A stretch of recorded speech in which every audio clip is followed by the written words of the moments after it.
Mr. Ruby. I'll start that over. Welcome, Mr. Ruby. Could you please introduce yourself to everyone and tell us why you're running for Congress? Thank you, Laura, and hi, everybody. I am honored to be here. As I heard before, there are a lot of candidate forums going on right now, and there's a few others going on tonight. But I'm choosing this one. I'm happy to be here. I'm Dan Ruby. I am a parent with decades of experience as an educator. I am a hard worker for better health and housing in rural communities, and I am a fierce protector of rights for all Oregonians. So the communities I know and love across southern, central, and eastern Oregon are not quite thriving. Nearly half of our households don't qualify for benefits, but they're unable to make ends meet. And by the time state support reaches us, there's not much left. Our families have been forgotten by Cliff Bentz, with no funds coming to our district to return our hard-earned tax money to help colleges, clinics, and programs that work for us and increase the quality of our lives. We need better schools, more mental health providers, and housing we can afford.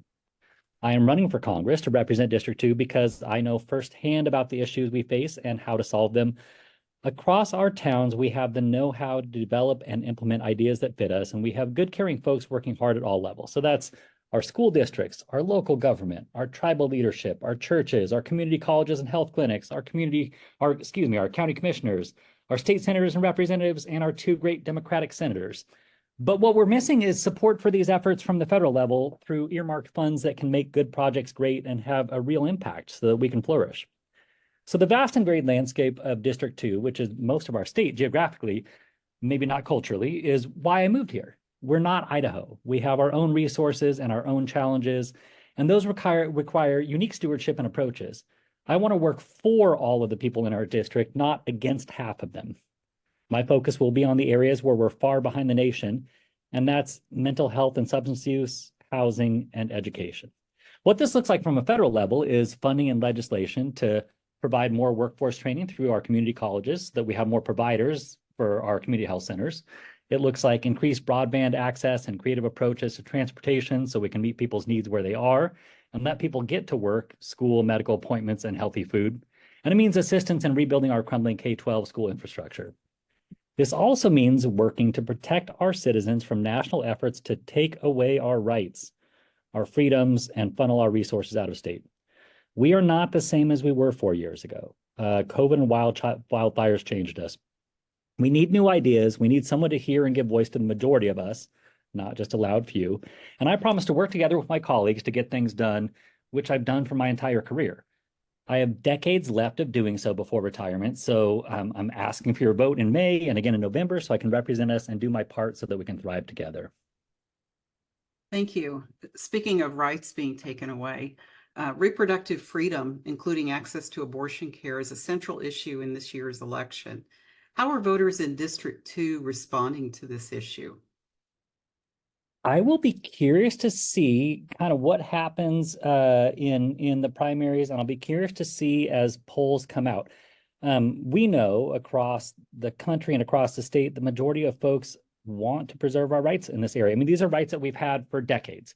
It's not just the right to abortion. We're talking about body autonomy. We're talking about bigger issues of privacy. We're talking about bigger issues of consent. We really have enjoyed these, and they are at risk for shockingly for the first time in a really long time. So my sense is that that is something that most folks don't want to see taken away. There's a kind of trite slogan about everybody loves somebody that's had an abortion, and that is true. If you don't think that's the case, you're just an asshole, and people aren't telling you.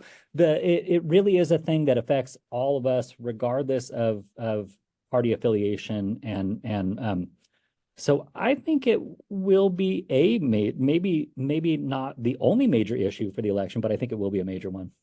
In District 2? Yes. So aside from how you present your view on that to us, what is your message to voters in District 2 about this? So the way I'm framing it is that this is a protection of rights and freedoms. I mean, that's really what we're talking about.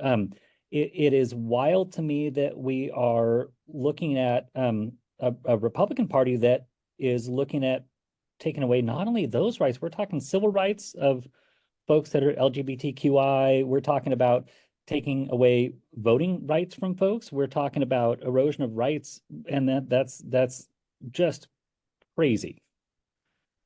So what do you say to voters about Bentz's opposition to reproductive freedom? Well, Bentz, I mean, so he is not a sloppy mess like Lauren Boebert, Matt Gaetz, Marjorie Taylor Greene, or George Santos. But according to ProPublica, he votes like them 80 to 86% of the time. It's against reproductive freedom and privacy. It is, I mean, just consistently, that's where he's at. I guess what I would say is that he is radical. He is not moderate. I mean, according to his voters pamphlet statement, he is a huge fan of somebody that is a terrible person. So I think his record and his public statements speak for itself. Okay. So turning to the environment, and speaking of Bentz, the Oregon League of Conservation Voters quantified his environmental record at 0% for 2023, and his lifetime rating was like 5% at the most. So it's pretty abysmal when it comes to protecting folks in District 2 from environmental degradation and the impacts of the climate crisis. So how will you work with rural residents to balance their agricultural and resource-based livelihoods with the need for a stable climate and sustainable natural resources? That's a very good question. And there's a couple things here. One is you're right. Bentz has voted consistently against any sort of legislation to mitigate climate change, and voted really kind of one-sidedly on environmental issues. Like I know he's on a natural resources committee, but it is heavily skewed toward protecting one specific kind of rancher, which is very large, very deep-pocketed rancher. That's not a thing that really resonates with the majority of folks across our region, especially as we get southern and central. We're dealing with really complex issues with a lot of users here. So if we look at dam removal, which is something he's absolutely against, I'm totally for dam removal. I think it's a wonderful, wonderful thing. It's still a very complex issue with a lot of users of that water. And in talking to a friend of mine that's involved with that project, kind of the thing to do is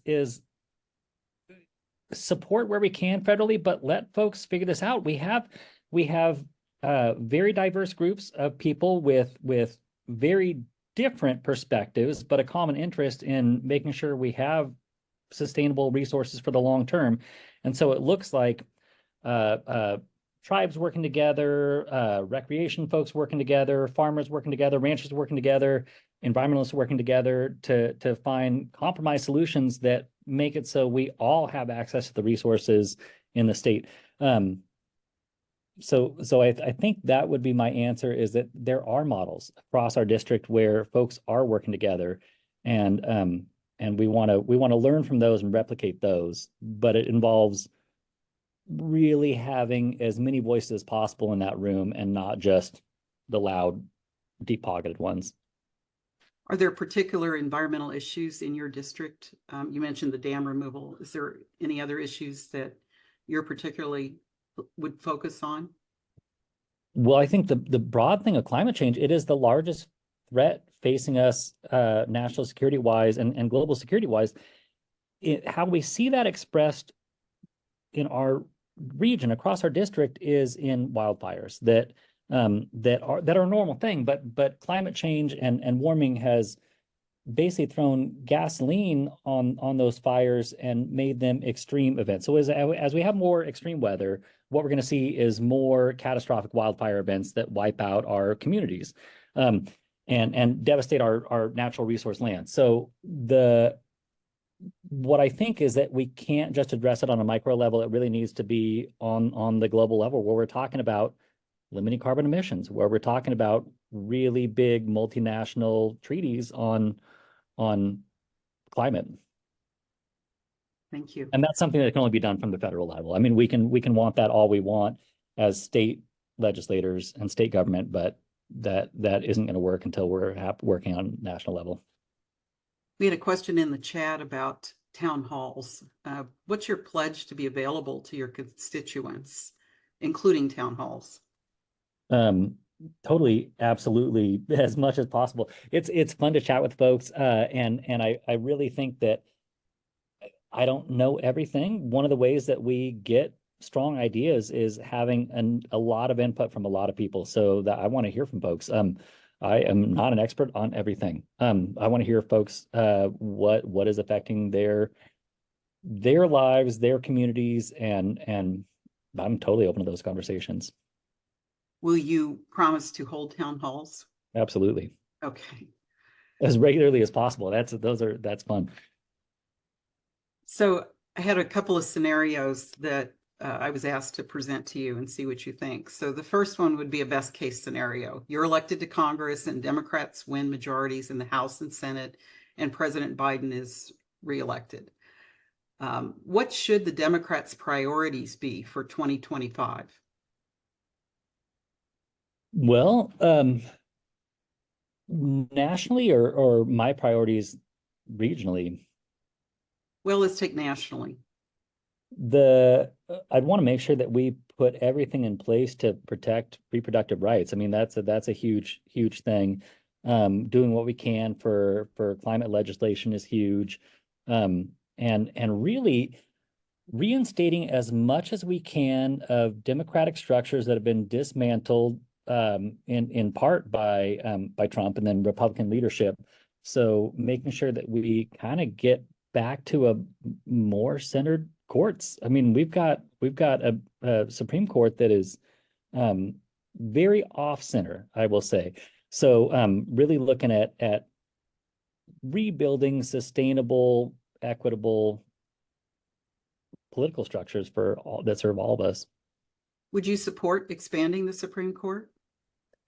I would need to learn more about what that kind of proposal is, but that makes sense to me. I mean, my gut tells me that that is probably a smart thing. I mean, we're talking about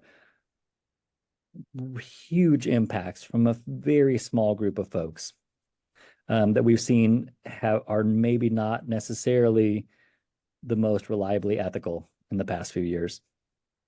You also mentioned you would have, of course, regional and district-wide priorities if elected, and you've alluded to those in your statements. Would you like to expand on those? I think you talked about education and mental health. Yeah, I can talk about those again. There are three areas where we are markedly behind the nation, and those are in mental health and substance use, so behavioral health generally. They're in housing availability and affordability, and they're in education. And there's some reasons for that.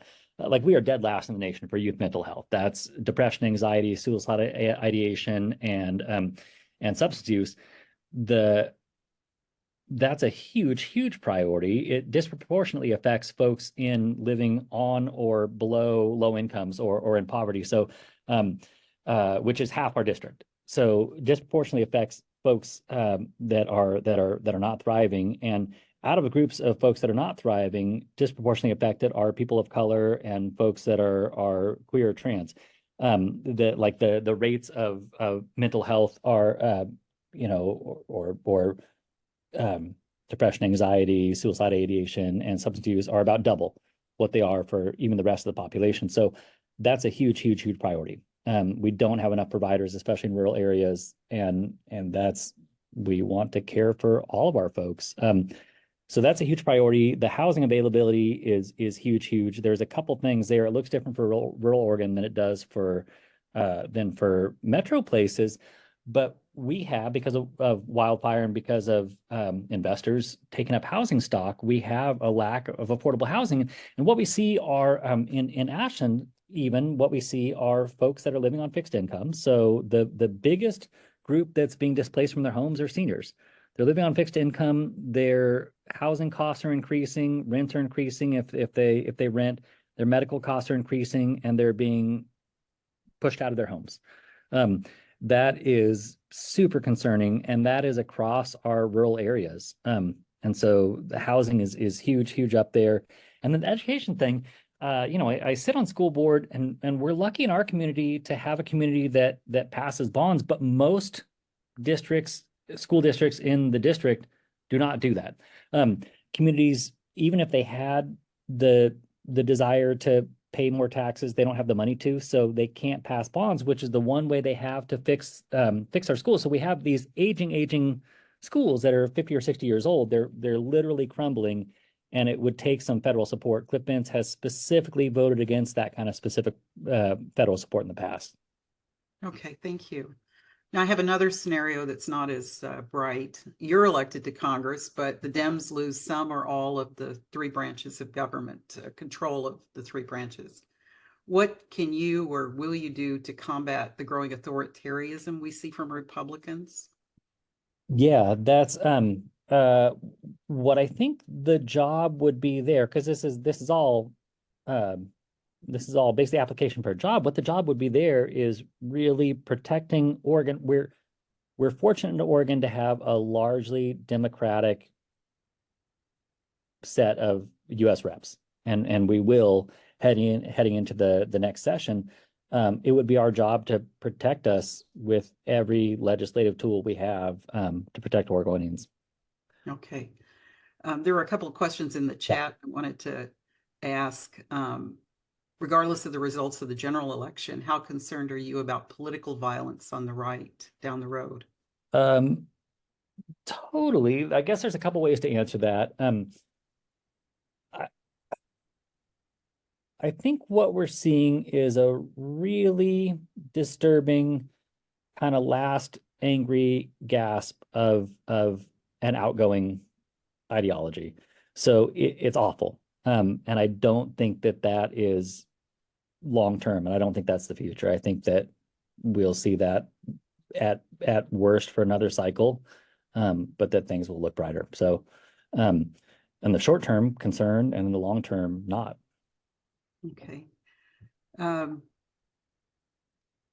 question about your strategy and how specifically you plan to defeat Bentz. Yeah, there a couple things. One is that more unlikely things have happened. I mean, like a meteor has never actually hit a human being, but it doesn't mean it couldn't happen. But really, there's an opportunity here, and the opportunity is that we have more non-affiliated voters in the state and in our district than we have party-affiliated voters. I know that we are plus 15% Republican now with redistricting. That's the latest thing that I was seeing, and all the conventional wisdom about our district being very culturally right, which is correct as of the last time we took a temperature 2 years or 4 years ago, I don't think is totally accurate anymore. We've gone through a pandemic. We've gone through wildfires. Things are different now than the last time we've done huge sets of polling. And I think that the issues that Cliff Bentz thinks are important are not going to be as important to the majority of folks that are in our district. There are some loud folks that's very important to, that things like Second Amendment, that guns are important to, that things like being pro-life are important to, but I don't think that's the actual majority of folks in our district. And so I think there's some opportunity for messaging, and I think there's some opportunity for getting folks that don't normally vote out to vote on issues that are important to them. So what it would take is a majority of the non-affiliated voters voting Democratic Party, and that I know that we have a really good ground game as Democrats to get people out. We need to get people out to vote Democrat Party. We need to get people out to vote for things that they care about. And I think the pathway to winning this is in November, which I think is totally doable, is really understanding that the issues that affect us are things that Cliff Bentz does not care about and does not work for. Thank you. So you have a primary opponent who refused to come here tonight. Yeah. So I wanted to give you the opportunity as we get ready to vote in the next couple of weeks. Is there anything else you'd like us to know and consider? No, you know, I've chatted with my primary opponent, and I think that I'm prepared. I think I'm ready to do this job if elected. And I'm going to work to get elected. I think it's really important that we don't wait another cycle to get somebody in the U.S. House of Representatives to address the things that affect us now. Okay. Thank you so much for joining us tonight, and Thank you, Laura. Thank you, everybody. All right, everybody. Thanks, Dan, for being here. And we're in a few minutes, we're going to be talking with the two candidates, the two